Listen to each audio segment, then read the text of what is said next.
Upaya pembelaan para sudah disampaikan dalam sidang pledoi. Kini yang menjadi pertanyaan apakah majelis hakim akan mereka? Kita akan membahas hal ini bersama pakar hukum pidana Fikar Hajar.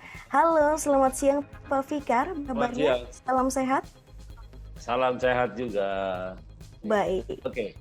Pak Fikar, kita langsung saja. Kelima termasuk Verdi Sambo meminta kepada majelis hakim agar dibebaskan dari tuntutan penjara seumur hidup. Menurut Anda, mungkinkah permintaan itu akan dikabulkan majelis hakim? Atau jika tidak, mungkinkah Sambo divonis lebih ringan dari tuntutan? Ya, sebelum saya menjawab, saya ingin menjelaskan begini. Di pengadilan pidana itu, di peradilan pidana itu, ada 3 model putusan. Ya, yang model pertama, kalau jaksa tidak bisa membuktikan ya surat dakwaannya kepada ya melalui saksi-saksi, ahli, surat dan seterusnya. Kalau tidak terbukti ternyata terdakwa tidak melakukan perbuatan yang dituduhkan, maka dia dibebaskan namanya. Putusan itu akan membebaskan. Ya. Nah, yang kedua, kalau ternyata pembuktian itu terbukti, terdakwa melakukan perbuatan sebagaimana didakwakan. Tetapi perbuatan itu bukan masuk wilayah pidana. Jadi tidak dapat dikualifikasi sebagai perbuatan pidana, tetapi perdata umpamanya. Nah, ini sekarang baru ramai juga nih yang yang Surya itu ya. Nah, itu dilepaskan namanya. Hanya tapi bukan perbuatan pidana. Nah, tapi itu dilepaskan namanya. Nah, jadi kalau tidak terbebaskan, kalau terbukti tapi bukan pidana dilepaskan gitu. Nah, yang ketiga adalah dihukum. Ya, dihukum itu artinya apa? Terbukti bahwa perkara yang diperiksa dan didakwakan oleh jaksa penuntut umum ternyata melalui acara pembuktian, pemeriksaan saksi, ahli, surat, pemeriksaan terdakwa sudah melakukan perbuatan sebagaimana didakwakan di dalam dakwaan penuntut umum. Maka putusannya adalah terdakwa harus dihukum. Nah, soal berapanya yaitu sepenuhnya menjadi kewenangan hakim. Meskipun jaksa ada tuntutannya, ada rekuisitor. Pokoknya dalam perkara Pak FS dituntut seumur hidup gitu ya. Nah, hakim itu tidak terikat pada yang diminta oleh jaksa penuntut umum. Ya, dia bisa kurangi, dia bisa sama, dia bisa juga melebihi. Nah, kan di atas seumur hidup itu ada hukuman mati namanya.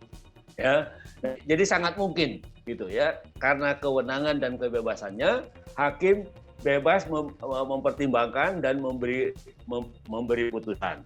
Nah, itu jadi ada 3 model putusan di peradilan pidana. Nah, sekarang apakah pledoi ya, apakah para terdakwa itu bisa berpengaruh terhadap putusan pengadilan? Nah, itu tergantung pada sejauh mana para terdakwa bersama penasihat hukumnya ini bisa membuktikan bahwa dia memang tidak bersalah.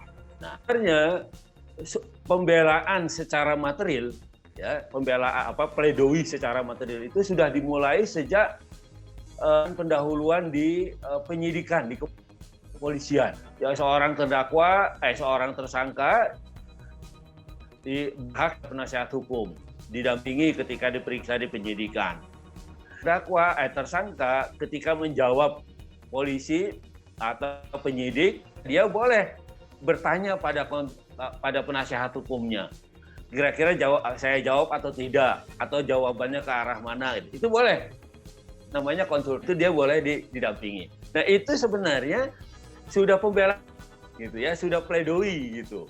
Nah, hanya saja namanya bukan pledoi, tapi itu tadi ya, pendampingan ya, kemudian di tingkat kejaksaan juga, setelah di kepolisian, penyidikan, di kejaksaan. Dan nah, yang namanya pembelaan atau pledoi itu sebenarnya kesimpulan ya, kesimpulan dari seluruh rangkaian pembelaan mulainya persidangan.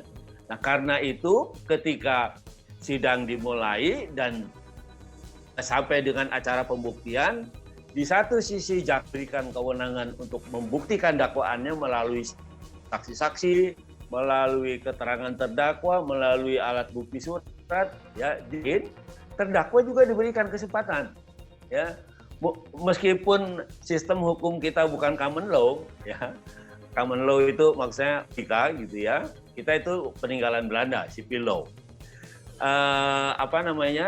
tapi tetap ya pembelaan itu memberikan kesempatan kepada terdakwa ya untuk mengajukan saksi yang meringankan atau alat bukti lain, surat atau apa yang meringankan. Jadi sebenarnya seimbang ya. Jadi peradilan pidana kita mengarah pada sistem peradilan perdata juga. Nah, kalau di perdata kan jawab-menjawab, gugatan, jawaban, replik, duplik, nah sama-sama ya antara penggugat dengan tergugat itu punya kesempatan yang sama. Nah, di pidana mengarah pada itu sekarang. Nah, karena itu saya bilang kita sebenarnya sudah bergeser secara sistem ya dari yang ditinggalkan Belanda, civil law, ke arah kesempatan kepada semua pihak untuk melakukan pembelaan. Ya, di satu sisi jaksa mewakili negara, mewakili kepentingan umum, membuktikan bahwa warga negara itu bersalah melakukan tindak pidana atau terdakwa itu melakukan pidana. Di sisi lain, warga negara atau terdakwa juga mempunyai kesempatan untuk membela diri, ya, melalui pledoi, melalui kesempatan untuk mengajukan saksi-saksi yang meringankan, ahli yang meringankan, atau alat-alat bukti surat yang meringankan. Jadi ada keseimbangan. Nah, karena itu menurut saya sekarang kita mengarah pada satu sistem yang seperti sistem hukum perdata ya, yang memberikan kesempatan semua pihak untuk mengajukan argumen ya, tidak hanya negara yang diberikan kewenangan untuk menuntut atau mendakwa warga negara, tapi warga negara juga punya kesempatan untuk membela diri. Nah, itu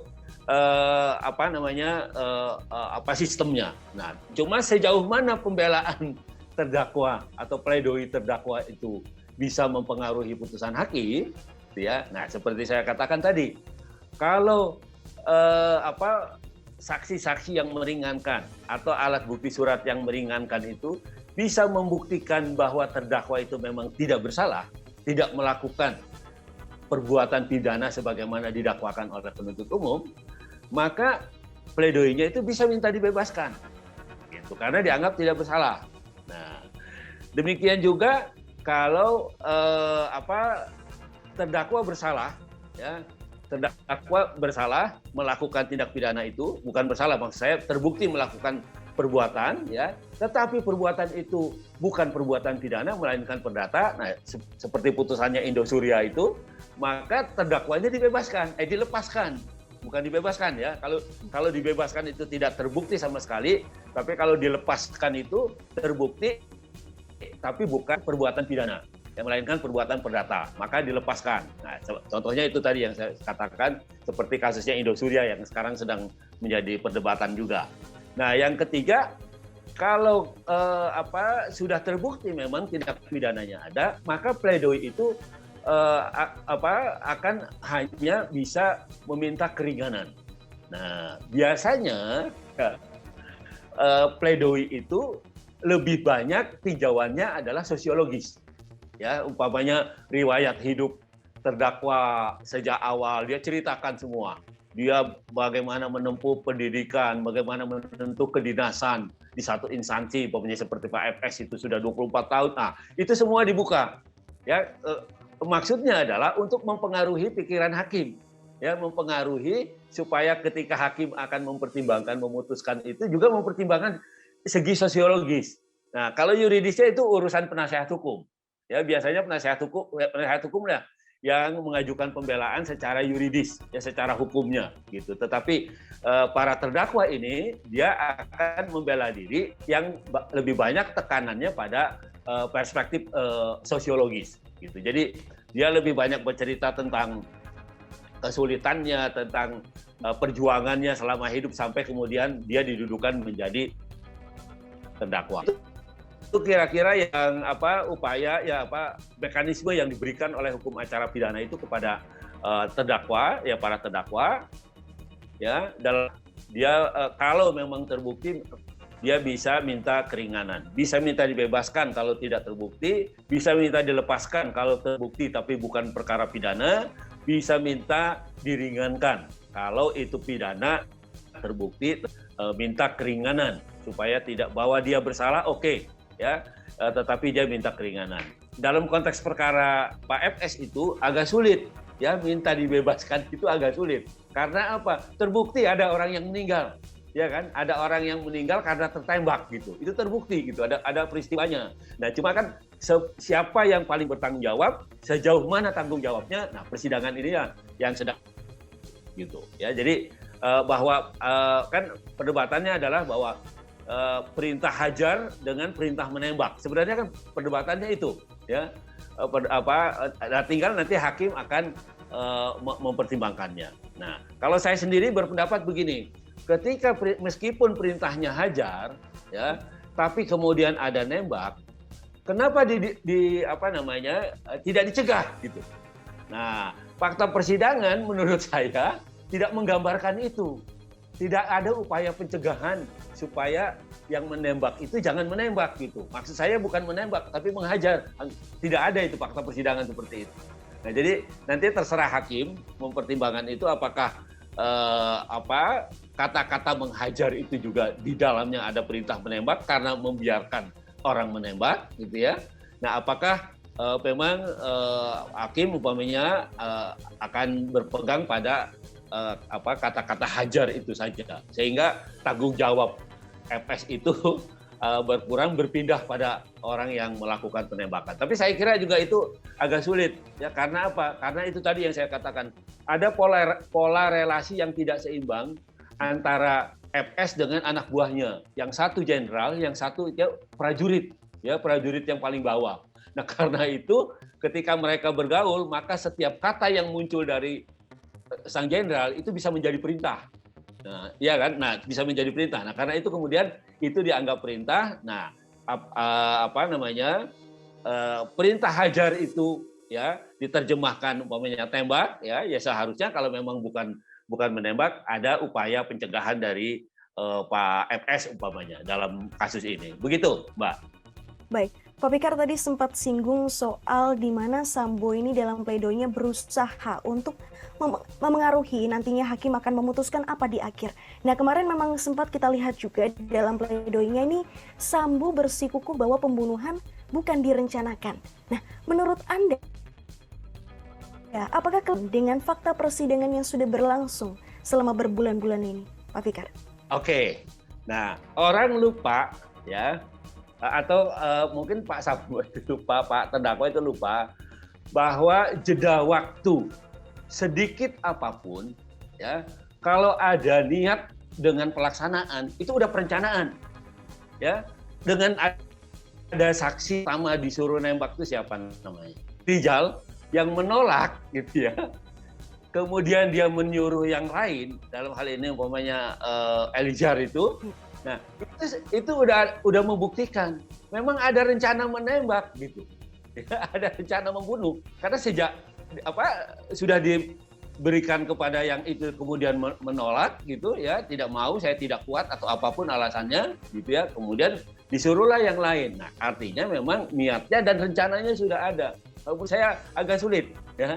Agak sulit menghindar dari unsur tidak terbuktinya unsur gitu ya, karena ada jeda waktu yang seharusnya dia bisa berpikir jadi nggak ya nembak gitu, atau harus ditembak atau harus dengan cara apa umpamanya. Nah, waktu berpikir itulah yang kemudian bisa dikualifikasi sebagai perencanaan. Oke, baik.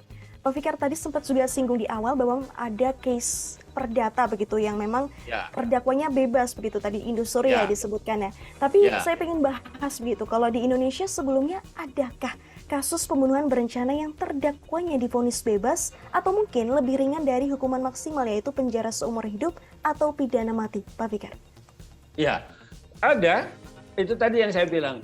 Kalau ternyata pembuktian oleh jaksa itu tidak bisa meyakinkan hakim bahwa memang terdakwa itu bersalah gitu ya, atau karena mungkin juga umpamanya ada saksi alibi, saksi yang meringankan yang dibawa oleh terdakwa dan penasihat hukumnya, membuktikan bahwa memang terdakwa itu bukan pelaku tindak, maka putusannya tetap bisa putusan artinya tidak terbukti bahwa terdakwa itu melakukan tindak pidana pembunuhan, ya, apalagi merencanakan umpamanya, ya, terdakwa itu bisa gitu. Dan itu ada di beberapa kasus, ada ya orang yang dibebaskan memang ternyata tidak terbukti bahwa terdakwa itu melakukan perencanaan dan bahkan melakukan niat untuk menembak. Nah, itu yang dalam kasus nyatanya ada beberapa, cuma saya agak lupa ya, tapi ada ya orang yang dibebaskan karena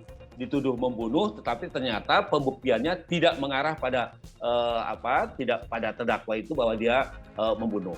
Demikian juga bisa umpamanya itu karena saksi yang meringankan, namanya saksi alibi. Ketika waktu yang dituduhkan di dalam dakwaan dia melakukan pembunuhan, tetapi saksi yang meringankan ini, saksi alibi ini menyatakan ketika pada waktu itu dia bersama-sama saya umpamanya di satu tempat, dan dia bisa membuktikan ya ada tempatnya, ada orang di tempat itu yang bisa membuktikan bahwa terdakwa ada di tempat lain. Nah, itu juga bisa ya, artinya sangat mungkin saksi yang meringankan itu menjadi saksi alibi juga ya, saksi yang menyatakan bahwa pada saat terjadinya tindak pidana terdakwa itu tidak ada di tempat terjadinya tindak pidana, tapi ada di tempat lain. Nah, itu bisa, saksi yang demikian itu bisa membebaskan terdakwa, karena akhirnya akan menyatakan bahwa terdakwa memang tidak melakukan tindak pidana yang didakwakan. Begitu, Mbak. Baik, tapi sebagai penegasan Pak Fikar, kalau dari fakta persidangan kasus Sambo ini pembunuhan berencananya sudah terbukti ya, betul ya? Dan tidak seperti contoh kasus yang Anda sebutkan tadi. Ya. Dalam kasus yang sekarang ini ya, pembunuhan terhadap Joshua itu menurut saya, pendapat itu bisa juga didebat oleh orang lain. Menurut saya terbukti karena itu tadi ada jeda waktu ya antara Ricky yang diperintahkan itu Ricky Rijal yang ya kemudian gantikan oleh Elisha yang melaksanakan. Nah, itu artinya ada jeda waktu, ada niat, ada rencana. Gitu. Ya, jeda waktu itu menggambarkan ada niat dan ada. Nah, kalau tidak, kan sebenarnya dia bisa berpikir ketika yang pertama itu tidak mau, dia bisa berpikir ulang. Ini jadi nggak ditembak ya? Jangan ditembak deh umpamanya. Atau ini segala ada pertimbangan yang lain. Nah, di situ ininya. Nah, karena ini bulan ketika ada orang yang pertama disuruh tidak mau, tetapi yang kedua kemudian melaksanakan, ya. Nah, itu membuktikan bahwa memang penembakan itu terencana, gitu. Ada rencana untuk menembak itu, karena sampai 2 kali, gitu ya, sampai 2 kali, gitu. Baik, Pak Fikar.